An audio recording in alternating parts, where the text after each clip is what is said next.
Here we are at a creation encounter trip, the Steens Malheur. We've had this plan for 10 years now because this is Oregon's forgotten corner. And it's not a destination resort at all, but we're going to make it Oregon's unforgotten corner because this is an area that's full of God's wonders. We're going to look at his the things he's created, the design in the birds. There's 325 birds that come through this area every year. And the geology speaks of a recent flood and recent catastrophe. We're going to study that too. And so what we love to do is we start with the Bible, and then it makes sense for what we're seeing. Yeah, good morning. I'm Steve, and we're ready for the great adventure at Malheur National Wildlife Refuge. We're going to see the refuge today. We're going to see some wonderful things, and we have a beautiful day ahead of us and a great group of people.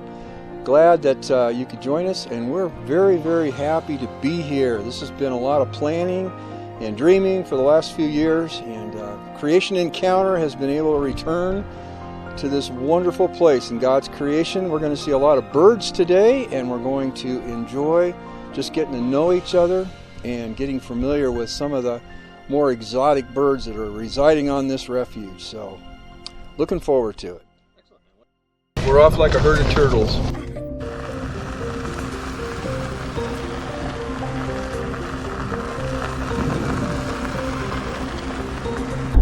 Probably 8 miles. Okay. 6 miles. Sure. Then we go past Big Sod. Okay. Okay, we're in what's called the Basin and Range area, and just a little background on that. It was originally named that by Captain John C. Fremont in 1843 as he explored this area. It's a basin and range because basins don't drain. The water that falls in here stays in the lakes or in the low areas until it evaporates. So we'll be talking a lot about Ice Age lakes around here, and they were very plentiful. This was a very different area during the Ice Age. Some places where it's irrigated well, I saw a big patch of milkweed growing, which we'll probably see more of, and that's the only plant that the Monarch Butterflies will lay their eggs on their migration north. They'll migrate north of here, sometimes up into Canada, and then the fourth generation turns around and goes back to the very, very same grove that their great-grandparents came from. Great-great-grandparents came from. Having never been there before. Yeah, that's pretty incredible. What a testimony. Yeah. Wow. And so we've got about 13 miles of gravel, which will be a little bit dusty.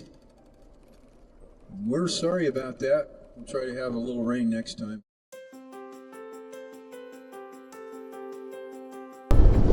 Lake Malheur, as well as Harney Lake and Mud Lake, are just remnants of ancient Ice Age lakes.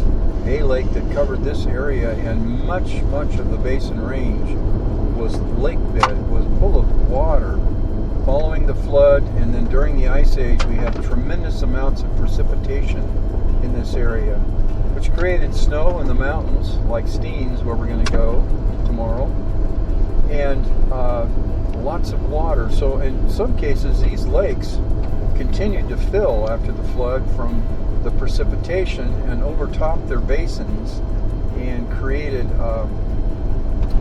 channels where they overtopped, and that just gives you an idea of the type of environment this was in the Ice Age. It was just lakes everywhere, forests.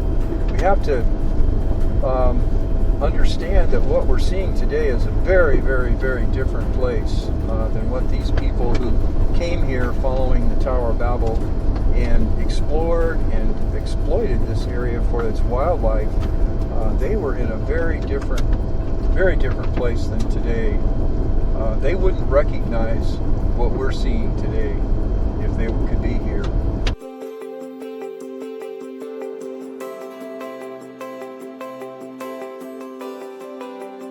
Why did this refuge get started? Birds. Hats. And William Finley, a biologist, conservationist from the turn of the century. Finley Refuge over in the Willamette Valley is named after him. He came over here, he had heard about this was a fantastic place for birds, and he came over here and saw what the market and the hunters that were hunting those plumes were doing. They were slaughtering literally thousands of birds just for the plumes for these hats, and we got pictures of those in there. And as a result, William Finley, he talked to Teddy Roosevelt, who's a great conservationist, and he said, we've got to do something to protect these birds. We just can't let people go in and shoot them random, no laws, no limits, no anything. And so when this lake at that time was a little higher, was full of these birds, but they had been decimated in certain areas by these hunters. And so as a result, this was set aside by President Theodore Roosevelt in 1908 as a preservation area for these birds. So that's the history on how it got started. Then more it was added later as they saw the value of the wetlands as it goes up towards Steens Mountain, which we'll be able to see today. But the whole history really goes back to hats. Isn't that interesting? The road. Did you guys see the shrikes? They're black and white birds, about this long. And my dad called them butcher birds. I said, Dad, how come they call them a butcher bird? It's because they can catch other little birds or insects like locusts. Insects, and they'll stick them on a thorn or on a fence, a barbed wire fence, and they'll actually hang some things up there for later lunch. So.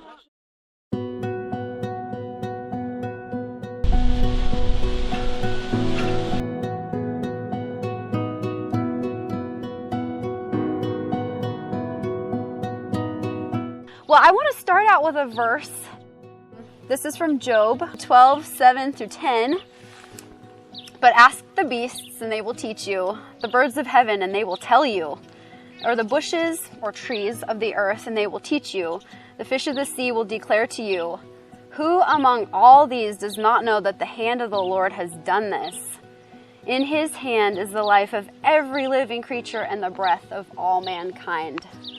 So, have we been listening to nature? Have we been thinking, what is this reflecting about Jesus Christ, our Creator? It says that our life is in his hand and our breath is in his hand, it's in his control. And so I've been listening to nature and creation, and I think a lot of creation scientists have too. When we hear creation scientists like Joe Martin, he talks about all these incredible designs in nature, that like the bombardier beetle, how it's constructed. Why doesn't it explode when it releases that its bomb? And a lot of other questions. But I have not heard very many explain why we see a lot of beauty in creation. And so as an artist, I've been observing that, and so there's three principles. They're very basic, and I'm just going to talk to you guys about today because maybe if you think about that when you're looking at the birds, it'll help you identify birds because you're looking for specific features, but also it'll help you to appreciate how well and beautifully designed the animal kingdom is, aesthetically, not just structurally. So the first design principle is proportion, and so that's a ratio or division between the sizes of colors, shapes, and or forms. So shapes would be like a two-dimensional, form is more three-dimensional. Their relationship to one another in an artwork or in a bird's body. And so we start out with basic symmetry, which is classical symmetry, and that's a division right down your body. And so if you look at turn the page, you'll see a sketch from Leonardo da Vinci's Vitruvian Man. This guy right here, he is very famous. So if you split a line right down the middle of him, you have a very symmetrical form. You have basically a mirror image of the man on the other side. And then if you split with the pronghorn, you see that it is mirror image on both sides. So that's classical symmetry, and that contributes to structure, to balance. Like, I can walk because I'm symmetrical. I mean, if I was like this, I'd be walking like, if I was asymmetrical, I'd be having a hard time walking. So God thought of that when he was designing the structure of animals and our bodies. Then we go to asymmetry. This is a more interesting symmetry. The golden ratio is this type of symmetry. It is a unequal ratio or proportion of units or shapes. And it gives greater visual interest to the viewer. So you have 2-part division and 3-part division. So I made a little box there so you can kind of see what a 2-part division is. It's not right in the middle. It's a little different shapes. One shape is smaller than the other. Then the golden ratio is 3-part division. You have a small shape, a medium shape, and a large shape. And then, so I tried to just show you here how in the Mona Lisa you have a 2-part division. Many portraits are 2-part division. You have the eyes or the head in the upper part of the painting. You don't want to have a face in the very middle of the painting. It's just not interesting. It's symmetrical, and it's just not that interesting. So if you put the face a little higher, it creates more visual interest. Your eyes goes to the face and it moves around the image. Also, I just showed the Vitruvian Man again in the 3-part division. We have head, torso, legs. You see that in beetles, in butterflies, that type of structure. Okay, so those are like physical balances, but I'm going to take a shift into the color realm too here. Equal proportions of color, well, they are uninteresting. To create visual interest in artwork needs one color to dominate and the others to follow, creating a balance of eye movement across your canvas, your sculpture, or a bird. So like did anybody see the blackneck stilt? I heard that people were seeing blackneck stilts out there. You have a black and white bird. It's almost an even ratio between black and white, but it's a little bit more on the white side. And then you have a little accent of red legs and a red eye. And so you get a division of 3 size amounts of color, which creates more interest, visual interest for your eye to move around. Also, breaking up, if you look at the blackneck stilt, for those looking at the picture, this guy right here, if you break up a black shape with a little bit of white, even like a woodpecker, if you guys are familiar with woodpecker designs or penguin designs, God has a little bit of white on a black, mainly a black field. So it creates a little bit more visual interest. Your eye moves around the canvas, the bird canvas. Also, I just skipped this, but this proportion here, you see the bird, it's a 2-part proportion, and you have a small head and then a larger body. So it's not like the head is as big as the body. I mean, you'll have maybe the bill with the head, could be as long as the body, but the head is basically a smaller shape in relation to a larger shape. And that creates visual interest. It creates structural balance. It's a good design. But I think this is what we can attribute to Christ as being brilliant design. It's a common theme that we see throughout creation, and we can give him the praise that he is due for what he's created. And I want to just end on a couple verses here. We have Psalm 104, 24. O Lord, how manifold are your works. In wisdom you have made them all. The earth is full of your creatures. And worthy are you, O Lord and God, to receive glory and honor and power.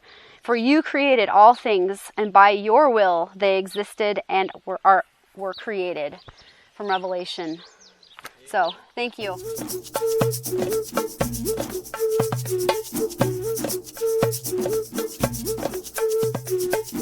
So, you guys know what this is, right? Can you tell me what it says? No, I can't either. So we took a picture of it and sent it to a lady who's Indian, Paiute, part Paiute, and she lives in Boise. Her name's Coyote Short, and she's quite a character, but she looked at that picture and she said, I think I can tell you what it is.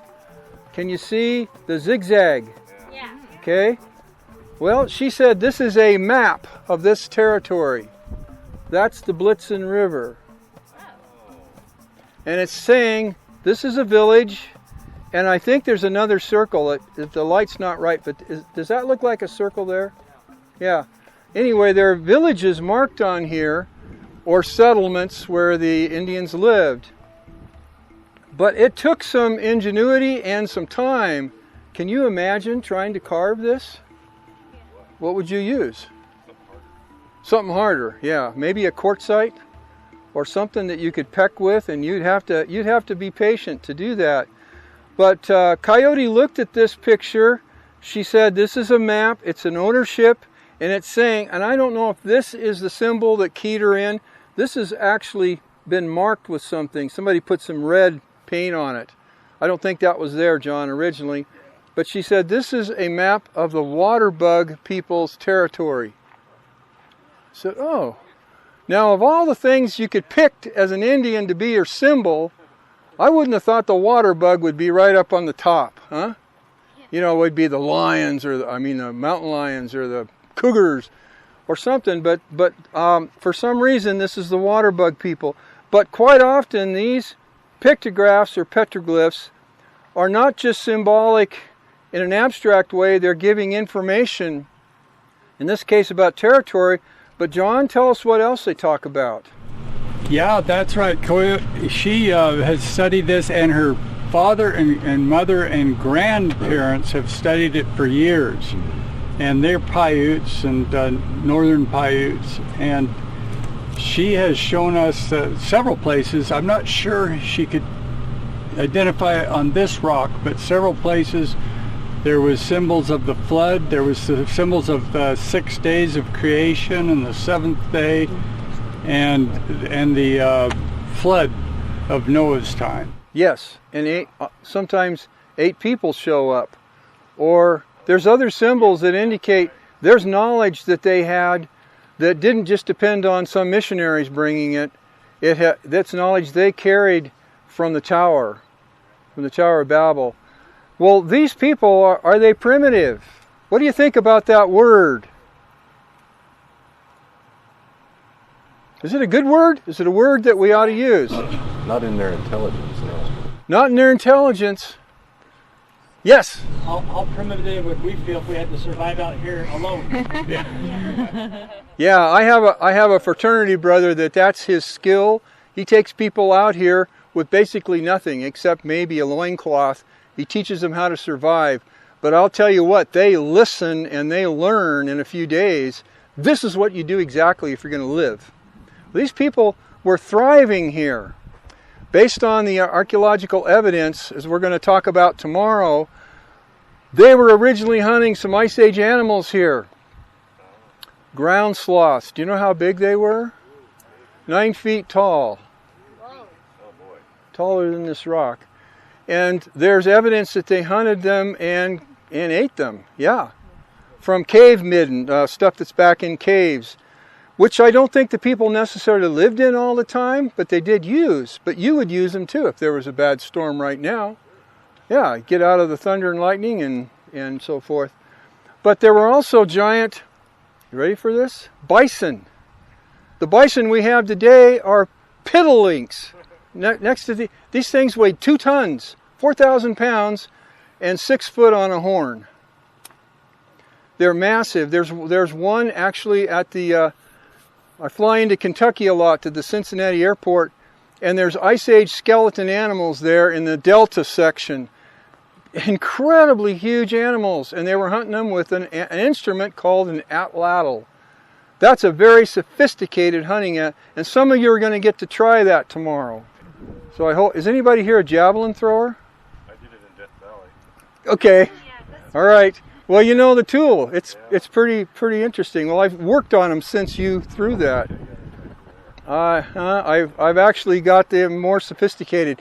But I have an engineer who analyzed this, the atlatl. He's not a creationist, but he kept saying things like, I can't believe they could do this. I can't believe that they had this technology, that they could get things down to the gram in terms of the weights on one end or the other, the length, and so forth, and the force of the atlatl based on its, mine is about that long, some were up to this long, some were shorter, but they're engineered carefully.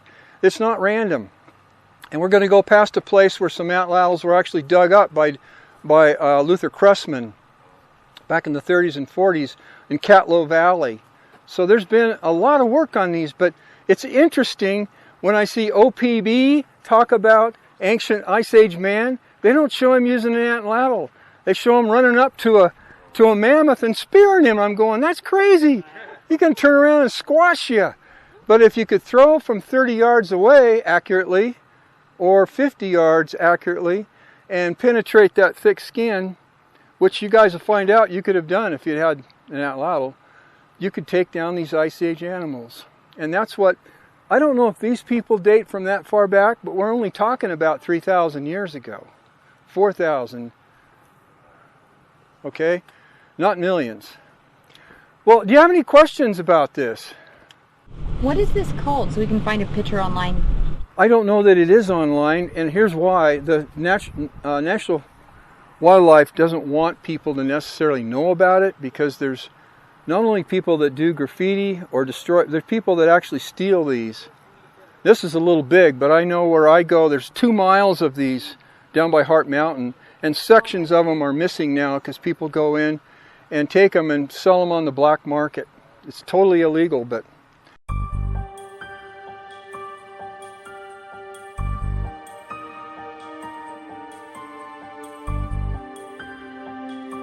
so this is the diamond, part of the Diamond Craters area on our left here, and this had pushed up through those flood basalts, and what we're looking at is a post-flood volcanics.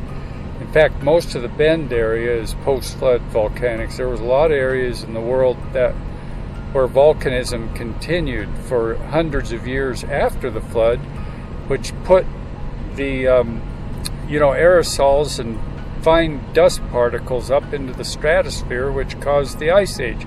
And we'll talk a little bit more about that tomorrow. But parts of this diamond crater area is just erupted hundreds of years ago. And there's places we can drive through where it looks like there's no erosion, or it just looks like it happened yesterday, So there's a lot of different volcanic features here. There's tubes that were running underneath some of this basalt. Then it was, as it ran underneath, it pushed it up. And what do they call those, Marianne? Tumuli. Yeah. yeah, oh yeah, look at this one. Yeah, see how it would push it up and it would crack? The flowing river of lava that was underneath the crust would push it up and crack it open. Yep. And it just expanded it and kept flowing underneath that crust and kept pushing it up.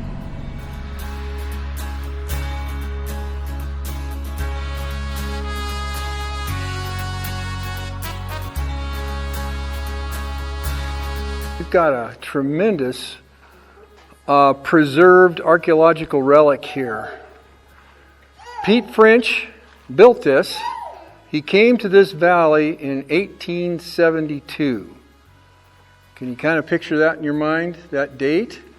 Okay, after the Civil War, he went in partnership with a gentleman, Mr. Glenn, who was very wealthy and lived in California. So Pete French got some vaqueros. You know what a vaquero is? Mexican cowboy. So what did we get from vaquero? Buckaroo. Buckaroo. So he came north with a herd of cattle and some vaqueros, and they came into this valley, the valley we've been driving through, and basically said, "This is it. This is where I want to have my cattle." Raised my cattle, and he developed a round barn here and another one somewhere else. And then where we were at the refuge headquarters, there was a bunch of buildings there that Pete French built. That was his northern headquarters. The P Ranch down by French Glen is where we were going to go today. We cut that a little short. We'll go past it tomorrow. That was the headquarters that he stayed at the most, was the P Ranch. The P Ranch doesn't stand for Pete. It stands for the gentleman that he bought the ranch from, who sold him the brand. And I don't remember his last name, but anyway, so that's an interesting little factoid. So he built this sometime after 1872. Did you have something to add? Say something that's taking the attraction away from you is those two birds above him. There's two owls. Oh, wildlife always takes precedent. There they are. I think it's a couple of great horned. This is great. Yeah, biology always trumps everything else, so no problem. Can you guys see it? Where do they nest? So that's their nest. This might be a pair. Males and females are different sizes, and the female is the larger. I'm guessing that might be a female on the right and a male on the left. So maybe they've got an active nest here. The other thing that's neat is their eyes are so huge, but they can't move their eyes, so they move their head. Yeah. So they can turn their heads, almost 300 degrees? Yeah, it's crazy. Yeah, they're just really. And when the people at the High Desert Museum have them out, they have a heavy gauntlet on their arm to show them, because they really they've got a good squeeze. That's their hunting tool. Yeah, that's their hunting tools. Right. So, who could tell me what you think they might eat if they're night flyers? Mice. Bats. Yeah, they occasionally can catch a bat. Occasionally, but typically bats can try and catch a bat. I had one in my house the other night. The only reason I caught him is I had a butterfly net that big. But yeah, there's a species out here called kangaroo rat. They would get that. The neotoma, the bushy-tailed wood rat, they would prey on those. But mostly they're voles. They're a meadow mouse that's a very large meadow mouse with a short tail, small ears, small eyes. Microtus, yes. Right, so they're the farmer's friend. Yes. Well, while we're looking there, that big pole in the middle of this whole thing. Know what it is? That's a juniper. And it's a nice straight one, and some of the logs that made this were hauled miles and miles away from up higher where the timbers came from. And the rock was hauled in some cases from quite a distance. Ranchers joke that a juniper fence post will wear out 3 fence post holes. So that's a joke. I don't know if you trust those guys. Yeah. But this is quite something to build. You think about coming here and there's nothing, and you have this thing in your mind, I'm going to make this. That took some, not just ingenuity, but a dedicated hard workforce.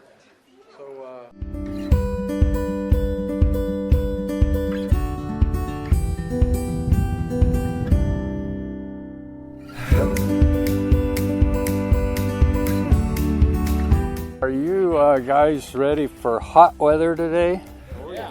Are you ready for cold weather today? Yeah, well, we're going to have a little of both, I think. So Well, Steve, you were talking a little bit about the flood. Now, I didn't believe that there was a worldwide mountain covering year-long catastrophic flood until way after college. Yeah, because all my friends in high school and college, they said, that's a crazy story. You don't really believe that, do you? But today, we are going to see some evidence that there really was a worldwide mountain covering year-long catastrophic flood. Yeah. Yes. So if there really was a flood that way, we should first of all see evidence.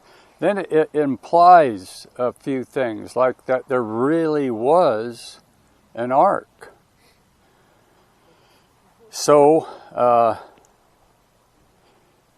we have this story in the Bible about the because of why did there have to be an ark? Why did there have to be a flood? What does the Bible say the reason is? Any ideas? Yeah, there was a lot of evil. There was a lot of sin on the earth. The consequences of sin is just horrible. But there was a way to escape that. And that's what the ark was all about. How many doors were on the ark? Just one door, right. And in John 10, Jesus was talking to the disciples. He says, I am the door. I am the way. And so in a sense, we have the ark as a picture for us of the cross. And the cross of Christ. He is our deliverer. He's the door of deliverance. He's the only way we can escape death, is through Jesus Christ and what He's done for us. So that's why we get excited about looking at what we're seeing through biblical eyes. Because it really makes sense, and it gives us hope for the future and hope for eternal life. I'm going to talk about the Ice Age and about Ice Age man, but I want to just give you, some of you seen this, a brief explanation of the connection between this flood. By the way, sorry, I'm a teacher. What are the words that describe the flood? Worldwide, mountain covering, year-long, catastrophic. Okay? That flood gave us the conditions to make an ice age. Okay? That would include warm ocean water. What would have made the ocean water warm? Guys, you in the front row, what do you see? Volcanoes. Volcanic activity. Crystal hot springs. Yeah. Just picture millions and millions and millions and millions of these around the world. We have underwater volcanoes all over under the ocean. Some of them are above the ocean, like Hawaii and some of the other places. But those active things would have been possibly part of the fountains of the great deep mentioned in Genesis. Okay? They would have warmed the oceans. That heat in the ocean is key to the Ice Age. What? Yeah, because you got to have a lot of water evaporating, and then you got to have a way to make it cool, especially over the continents. How do you do that? All these volcanoes would have been putting aerosols, and that's a fancy name for volcanic ash, up in the stratosphere. You with me here? Okay, that would have caused insolation, at INSOL, insolation, energy coming from the sun. The light energy would have bounced off of that and would have created a winter atmosphere, especially over the continents. And the ice would begin building up on the continents. We have the only model that explains what really happened. 60, 70 models that have been put forward by secular scientists do not tell us what causes an ice age. This does. We're going to talk about Ice Age here. there were lakes all over this area, and in your book there's a picture of Ice Age lakes in this area, and then the remnants of those lakes like Malheur, Harney Lake, you know, there's Summer Lake, Lake Abert, and all those. Those are just little remnants of formerly huge lakes. Well, those lakes, we're going to be going through a place called Catlow Valley, and that valley illustrates terraces that are cut by Ice Age lakes. What's a terrace? Well, when the water was in the lake at the Ice Age, the wind drives it against the shoreline, and it eats away and makes a flat area. Got that? And as the water drops, sometimes it dropped rather rapidly for whatever reason, it would cut another terrace. So sometimes we'll see 2 or 3 terraces. And these terraces are not evident everywhere because other forces tear them down. But there are places where they show up really, really well. So we want to show you that.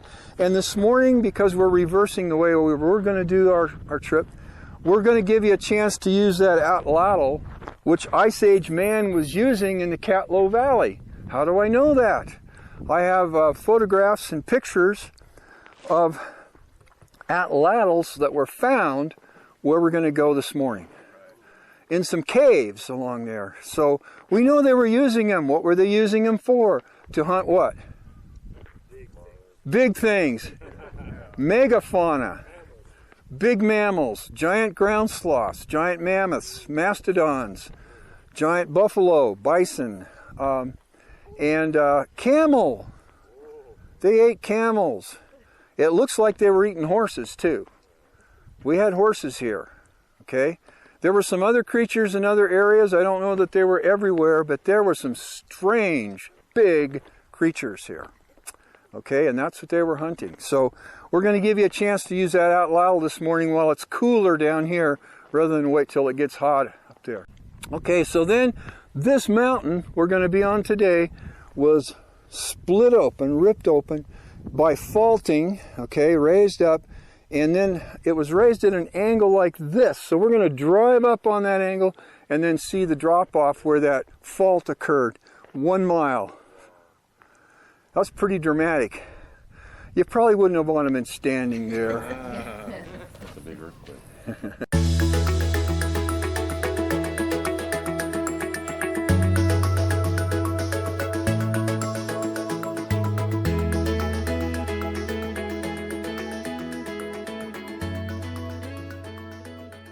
That's the aspen, okay? So you're in a grove of these beautiful trees. And this is a glacial cirque area where a glacier headed out in this region right here and moved down the valley from here. Tremuloides.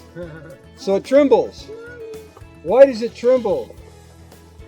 Well, most leaves have a round stem. This leaf is flattened this way. So the leaf hangs here, the stem is flattened this way, and so it has a tendency to flop one way or the other.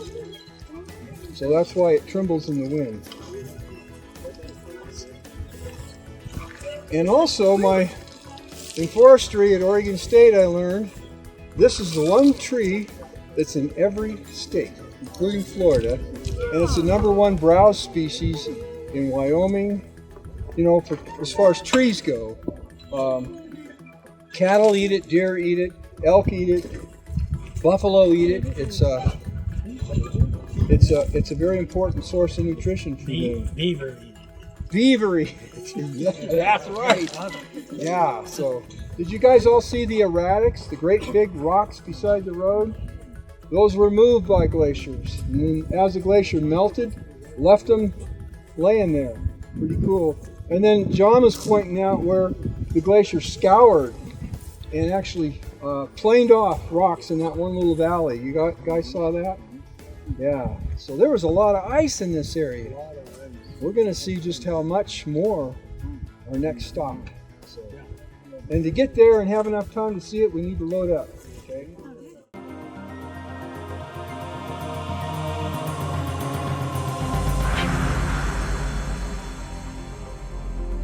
This is the classic glacial valley. It's a Kyger Gorge is probably one of the most classic I know of. I mean, you can go up into Glacier National Park and it won't be any more spectacular.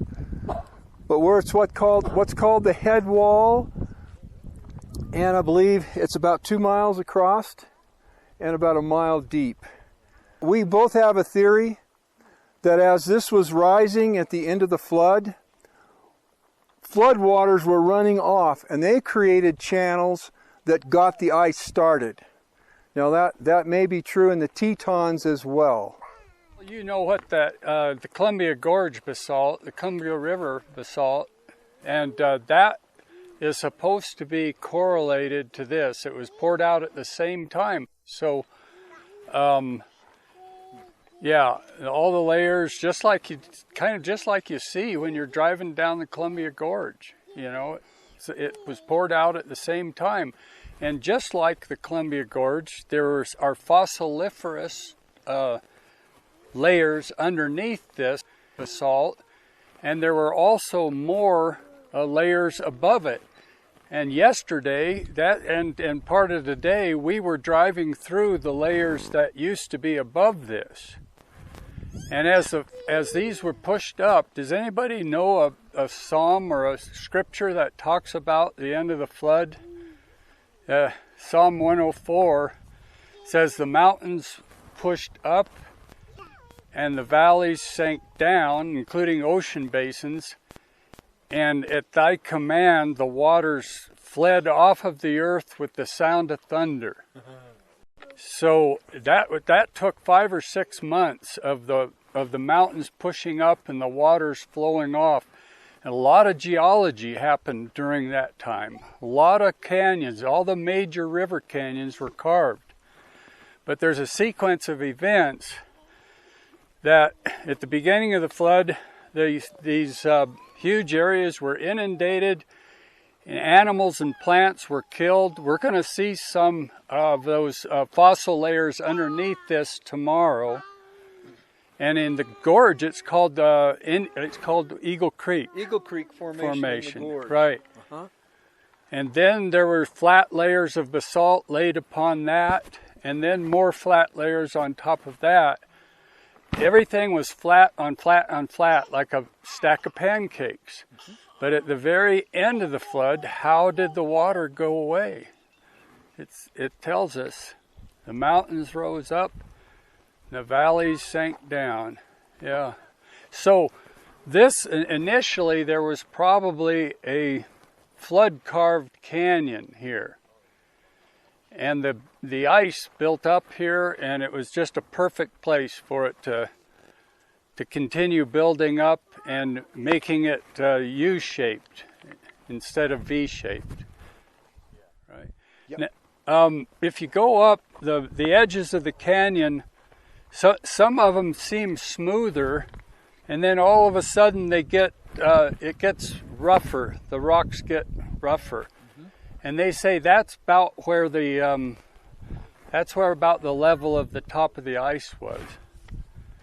So if this canyon's a mile deep, it was maybe 2/3 of a mile deep. Maybe 2,500 feet deep, 3,000 feet deep. Do you remember seeing the snow? This is August and there's still snow hanging up here. So this is a drier year. My wife and I were here in August about 10 years ago, and there was a cornice of snow all over this edge. And my wife said, if you ever bring a group up here, don't you let them get close to that edge, because it breaks off. So I'll tell her we didn't have to worry. Yeah, you guys are all good and you're staying back. But there's some of us that have this crazy hunkering to want to get on a hang glider and run.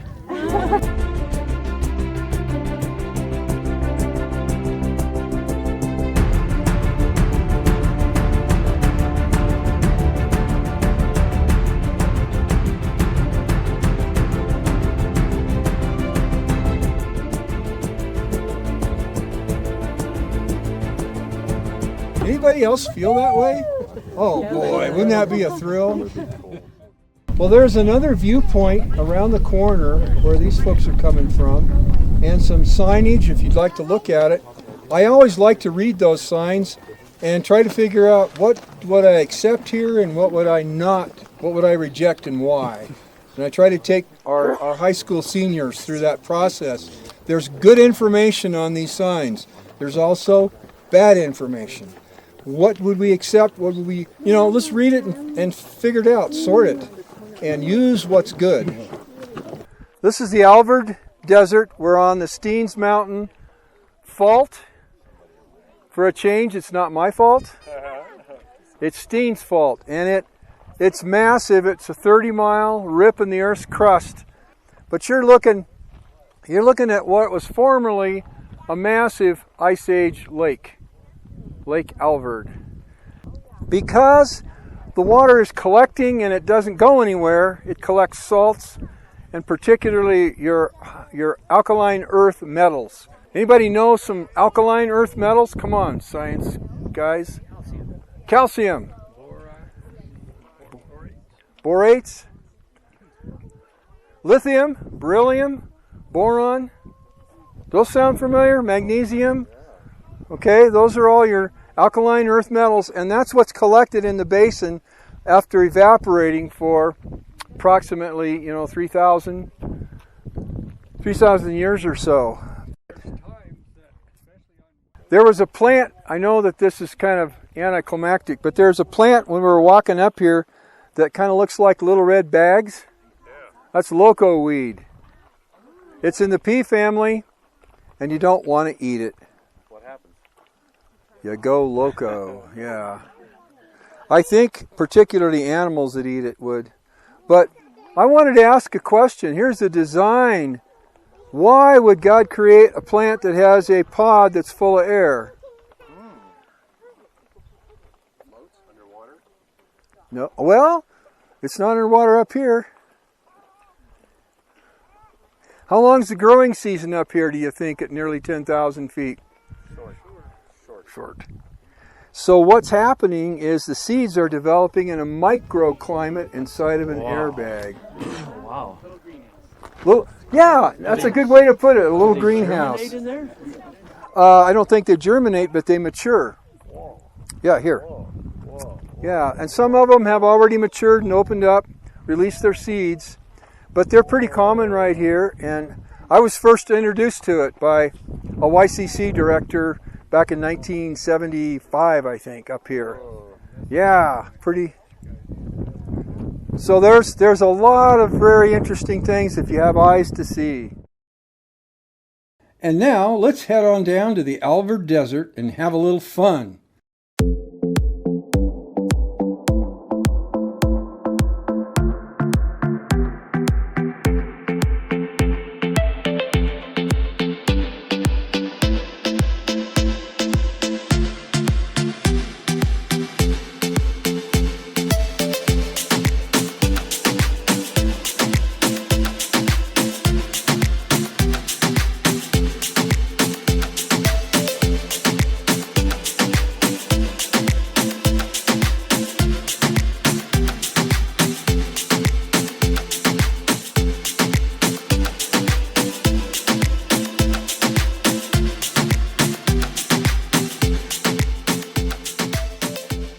Hasn't this been a great adventure? We saw God's marvelous designs in the local animals. We could imagine how resilient and resourceful the native people of this region were going back to the Ice Age. We saw how different the Ice Age climate was with lots more water. We drove up on the fault-blocked mountain of the Steens and saw evidence for the catastrophic upheaval by the biblical flood. The Bible gives us a foundation for understanding the past, a basis for our scientific research. It's accurate, reliable, and truthful. We hope you encountered your Creator on this creation encounter.